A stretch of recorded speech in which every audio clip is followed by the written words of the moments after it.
Nalulugi na nga ang mga nagtatanim ng gulay at maging bulaklak sa Benguet. Problema sa ngayon ang oversupply ng mga bulaklak at gulay sa nasabing probinsya.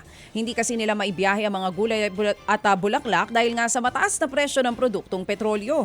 Ang panawagan po ng lokal na pamahalaan sa mga pribadong sektor, mga nagnenegosyo o kahit sa ibang LGU, tulungan silang bilhin ang mga sobrang gulay at bulaklak kaysa itapon at masayang ang mga ito. Pinag-aaralan ngayon ang pagkakaroon ng floor price lalo sa mga gulay.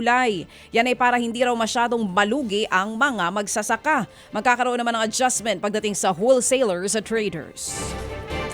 Yun na nga po daw yung batas na sagip-saka nga sana. Patay po ang 12 anyos na dalagita matapos po namang tamaan ng ligaw na bala sa gitna po ng engkwentro sa General Santos City. At ayon sa investigasyon, rumiresponde ang mga pulis sa sumbong na may isang lalaking nagpaputok ng baril sa isang residential area.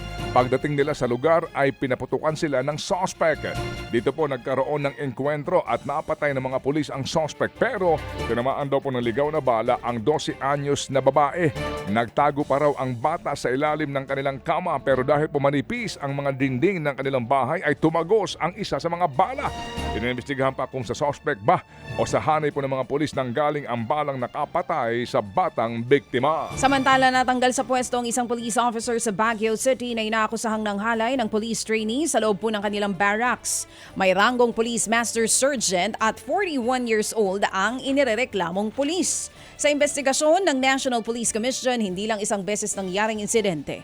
Marin din itong kinundina ng NAPOLCOM. Mahigpit daw nilang binabantayan ang kaayusan at kapakanan ng bawat trainee sa loob ng kanilang center. May kaukulang kaso na daw na isinampa sa suspect at gumugulong na ang administrative proceedings. Mariin din kinundina ni Baguio City Mayor Benjamin Magalong ang insidente at pinamamadali ang investigasyon. Patay ang 8 buwang gulang na sanggol sa aksidente po naman sa Magallanes doon sa Sorsogon.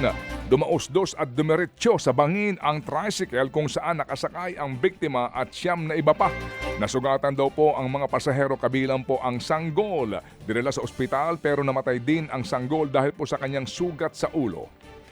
Sa iba pang balita mga kapatid, muli na namang nagkaroon ng bahagyang pagsabog ang Bulkang Mayon sa Albay. Pasado alas 4 ng madaling araw kahapon nang maitala ang katamtamang lakas ng pagsabog.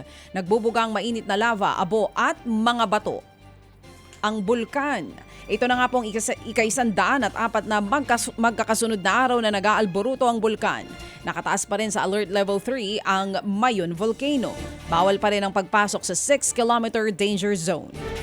Mga kapatid, para sa iba pang mga balita at impormasyon, sundan niyo po kami sa X, Instagram, Facebook at syempre sa TikTok, True Network PH. Mag-subscribe din po kayo sa aming YouTube channel, True Network. May website din po tayo, truenetwork.ph at pwede niyo rin po kaming mapanood sa Channel 19 ng aming True FM TV. Lagi pa rin makinig sa radyo dito po sa 105.9 True FM dahil dito, laging true sa'yo, kapatid. Dito tayo sa totoo, tunay at tapat.